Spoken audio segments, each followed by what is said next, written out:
آج ہم آپ کو لے کر چلتے ہیں اسلام کی پہلی اور عظیم ترین جنگ کی طرف، یعنی غزوہ بدر۔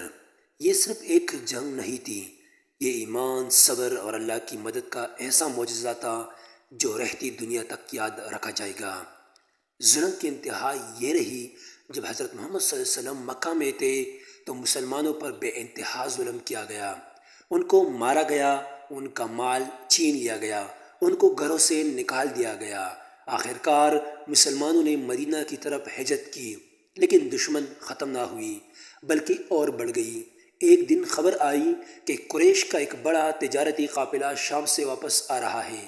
یہ وہی لوگ تھے جنہوں نے مسلمانوں کا سب کچھ چھین لیا تھا۔ مسلمانوں نے فیصلہ کیا ہم اپنا حق واپس لیں گے، لیکن یہ معاملہ اتنا آسان نہیں تھا۔ قافلے کے سردار ابو سفیان کو خبر ہو گئی۔ ابو سفیان بہت چالاک سپہ سالار تھا اور اس نے فوراً مکہ والوں کو پیغام بھیجا۔ مکہ سے تقریباً 1000 کا لشکر نکل پڑا، ہتھیاروں سے لیس، جنگ کے لیے تیار، اور ادھر مسلمان صرف 313 تھے۔ نہ مکمل ہتھیار، نہ بڑی فوج، صرف ایک چیز تھی، ایمان، دعا اور یقین اللہ پر۔ جنگ سے پہلے نبی کریم صلی اللہ علیہ وسلم نے اللہ کے سامنے ہاتھ اٹھائے، اے اللہ، اگر آج یہ چھوٹی جماعت ختم ہو گئی تو زمین پر تیرا نام لینے والا کوئی نہ رہے گا۔ یہ دعا، یہ یقین آسمانوں تک پہنچ گئی۔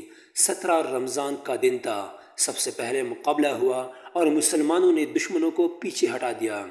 پھر پوری جنگ شروع ہو گئی اور تب ایک ایسا منظر آیا جس نے تاریخ بدل دی۔ اللہ نے فرشتے بھیجے مسلمانوں کی مدد کے لیے۔ جنگ ختم ہوئی، مسلمان کے صرف 14 صحابی شہید ہوئے، جبکہ کفار کے 70 لوگ مارے گئے، اور ان میں سب سے بڑا دشمن ابو جہل بھی مارا گیا۔ یہ ایک بڑا ظالم اور شاطر سردار تھا، یہ ایک زبردست فتح تھی۔